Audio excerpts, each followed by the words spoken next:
So hello everyone, welcome back to our channel be a mentor. तो आज हम लोग डिस्कस करने वाले हैं चैप्टर नंबर 11, जिसमें हम लोग डिस्कस करेंगे उसके टॉप 10 MCQs। तो फ्रेंड्स, मैं आपको इसमें कुछ चीज़ें बताने वाला हूँ। ये है कि आप अगर हमारे क्वेश्चंस को फॉलो करेंगे, जो हम लोग आपसे प्रैक्टिस करने वाले हैं, तो आपके ऑलमोस्ट उस चैप्टर के सारे कॉन्सेप्ट पूरे हो जाएंगे।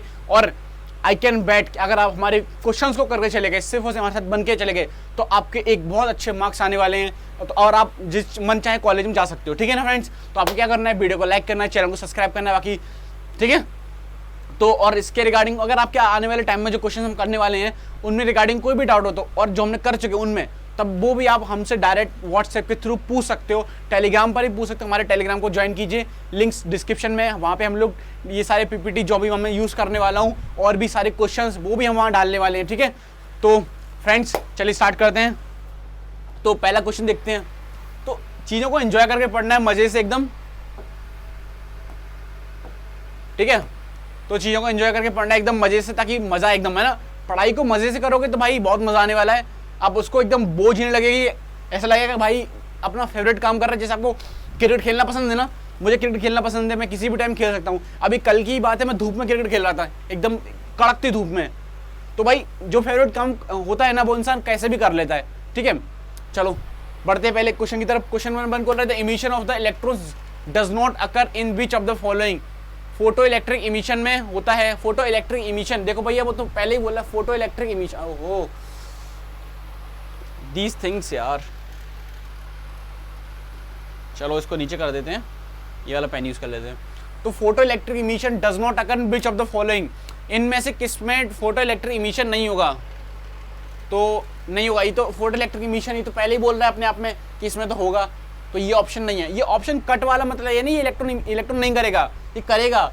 पर हमसे पूछा गया नॉट की पूछा। आप क्वेश्चनों में ये ध्यान रखिए, कई बार क्वेश्चन इसलिए गलत हो जाता है क्योंकि आप पढ़ते नहीं हो ठीक से। आपको आंसर पता होता है, पर क्वेश्चन में पूछा होता है नॉट, आप करके आए तो बिना नॉट वाला आंसर मार्क करके आ जाते हो। जो ट्रू होता है वो ऑप्शन में पूछा जाता है फॉल्स के बारे में। ठीक है, तो question number option number B बोल रहा है थर्मोआयनिक इमिशन। थर्मोआयनिक इमिशन इस पर भी होता है।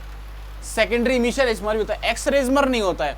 ठीक है फ्रेंड्स, अगर आपने मैंने पिछले वीडियो में बताया था, अगर आपने स्पेक्ट्रम पढ़ा है तो आप सारे क्वेश्चंस कर सकते हो वेव से रिलेटेड, कि कौन सी वेव सैटेलाइट की यूज होती है, कौन सी वेव आपके बॉडी का स्ट्रक्चर निकालने के लिए यूज होती है, कौन सी वेव खाना बनाने के लिए यूज होती है। ठीक है, कौन सी वेव एक्ने यूज करने के लिए, एक्ने हटाने के लिए यूज होती है, तो आप सबको पता होगा। तो इसलिए x ray is the correct answer. चलिए आगे बढ़ते हैं क्वेश्चन नंबर 2 की तरफ। क्वेश्चन नंबर 2 बोला है, what happens to the kinetic energy of the emitted electron when the light is incident on the metal surface। तो ये क्वेश्चन फिर से पढ़ लेता हूं। What happened to the kinetic energy of light, energy of an emitted electron when light is incident on the it. तो option number बोलना है, the varies with the surface, varies with the frequency of light, it varies with the light intensity. तो and third बोल रहा है, it varies with the speed of light. Fourth बोल रहा है, इट वेरीज इरेगुलरली। ठीक है, तो मैंने ऑलरेडी इसमें आंसर और एक्सप्लेनेशन मार्क कर रखा है, ताकि इस जो मुझे क्वेश्चन लगे कि भाई आपको आंसर डालने चाहिए, उसमें मैंने डाले हैं। ठीक है, चलो तो आंसर बढ़ते हैं। आंसर हमारा ए है।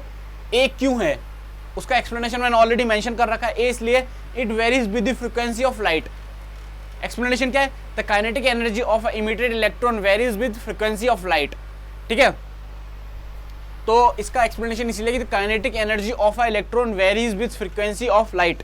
तो आपको ये चीज़ मार्क कर लेनी चाहिए अपने नोट्स में, की नोट्स बनाइए अपने, जो मैं जो बताता हूँ वीडियोस में, और भी आप जो मैथ्स में देखते हो, केमिस्ट्री में देखने वाले हो, जो भी हम लोग बताने वाले हैं उसके की नोट्स बनाइए, लिखते जाइए जो भी चीज़ें हैं, ताकि एंड टाइम पे आप प्रैक्टिस कर सको और आपकी सारी चीज़ें नोट्स क्लियर, एकदम सारे फॉर्मूले, सारे कॉन्सेप्ट क्लियर हो जाएं। ठीक है, तो बढ़ते हैं अगले क्वेश्चन की तरफ। क्वेश्चन नंबर 3 बोल रहा है, the photo electric cell is a device which. Photo electric cell आपने केमिस्ट्री में पढ़ा होगा, इलेक्ट्रोकेमिस्ट्री में, कि फोटो इलेक्ट्रिक सेल। ठीक है, वो यहाँ पर भी हम उसमें भी एक्सप्लेन करेंगे, तो यहाँ पर भी एक्सप्लेन कर ही देते हैं। ठीक है, तो फोटो इलेक्ट्रिक सेल क्या करता है, it convert electrical energy into the light energy. Photo electric cell करता है light, it convert electrical energy into light energy. Convert light energy into electrical energy, गलत। Light energy into electric energy सही है। Photo electric light energy को electrical energy में convert करता है, photo electric cell, ठीक है, नाम से मालूम पड़ रहा है फोटो, फोटो मतलब और लाइट, ठीक है। चलिए आगे बढ़ते हैं। What does a cathode ray consist of? Cathode rays भैया इलेक्ट्रॉन से कंसिस्ट करती है, आपको याद होनी चाहिए ये चीज, ठीक है। कैथोड रे इलेक्ट्रॉन्स पर होती है, ठीक है। चलो ऑप्शन नंबर ए हमारा हो जाएगा कैथोड रे, प्रोटॉन्स नहीं होगा, फोटॉन्स नहीं होगा, अल्फा पार्टिकल्स नहीं होगा, ठीक है। चलो क्वेश्चन नंबर 5 बोल रहा है who gives the theory of quantization of electrical charge? Quantization of electrical charge की थ्योरी किसने दी? क्वांटाइजेशन मतलब कि चार्ज इलेक्ट्रॉन ऐसा नहीं है आधा टूट गया, ठीक है, होगा तो पूरा होगा, 1 होगा, 2 होगा, 3 होगा, ऐसे नहीं होगा 1.5 है 2.5 है, ये नहीं होगा, एकदम क्वांटाइज्ड होगा, है ना, नंबर्स में होगा, 1 या फिर 2 या फिर 1 लाख 10 लाख 50 लाख, ऐसे ऐसे नहीं 10 लाख 0.55555 ऐसे नहीं, या फिर 1.555 ऐसे नहीं होता है, ठीक है। तो ये किसने दी थी, आपको याद हो, साइंटिस्ट के नाम आपके टिप्स पर होने चाहिए, कौन सी साइंटिस्ट ने कौन सी थ्योरी दी और कौन सी थ्योरी कौन सी साइंटिस्ट ने दी, दोनों एक वाइसा वर्सा हैं, याद होनी चाहिए आपको। अगर ये क्वेश्चन डायरेक्ट फंसेंगे ही फंसेंगे, आप लिख के ले लीजिए इस चीज को मुझसे, ठीक है। तो ये आर.ए.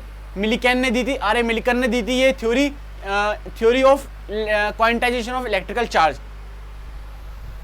आर.ए. मिलिकन ने दी थी, याद कर लीजिए इसको। चलिए क्वेश्चन नंबर 6 की तरफ बढ़ते हैं। क्वेश्चन नंबर 6 बोला है which of the following metal is not sensitive to visual light?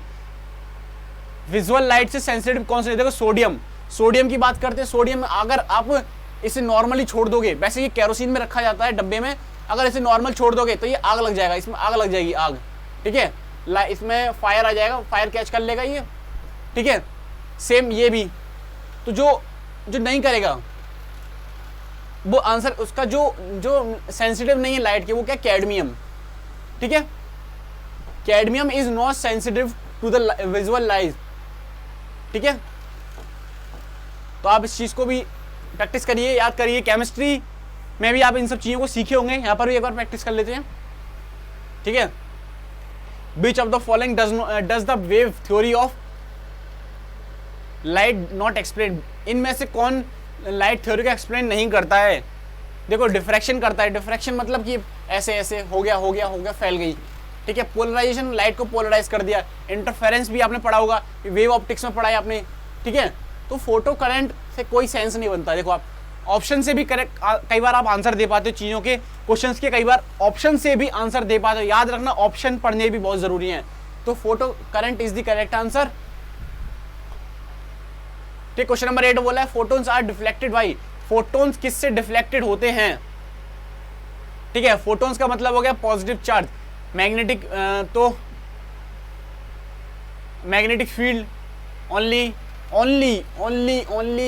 Is not the answer. Electric field only नहीं, ये भी गलत है, आंसर होगा none of these gives the option deflection of photons, ठीक है। चलो आगे बढ़ते हैं, ठीक है। क्वेश्चन नंबर 9 बोल रहे हैं the photo electric effect is based on the law of conservation of. Photo electric effect किस लॉ पर बेस्ड है? तो फ्रेंड्स ये आप याद रख लीजिए, photo electric effect law of conservation of energy पर बेस्ड है, ठीक है। तो चेक करते हैं आंसर, और हमें पहला ही आंसर मिल गया, energy. Photo electric effect is based on the law of conservation of energy, आप इसको याद कर लीजिए, ये इसके स्टेटमेंट भी है, ठीक है। चलिए क्वेश्चन नंबर 10 की तरफ बढ़ते हैं। Photon does not possesses, photon क्या पॉसेस नहीं करता है?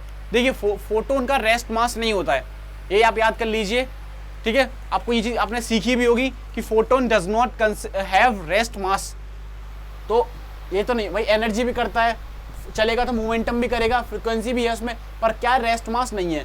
तो हमारा आंसर क्या हो जाएगा? हमारा आंसर हो जाएगा rest mass. Photon does not possesses rest mass, ठीक है, रेस्ट मास। चलिए तो फ्रेंड्स इस वीडियो के लिए इतना ही, आगे हम लोग बात करेंगे, कई सारे और भी वीडियोस लेके आने वाले हैं, उनको भी देखते रहिए। बाकी अगर आप पिछले चैप्टर्स 1 2 3 4 5 6 7 8 या 9 जितने भी सारे पीछे के चैप्टर्स हैं ऑलरेडी उनके वीडियो डाल चुके हैं, आप जाके वहाँ पे चेक कर सकते हैं।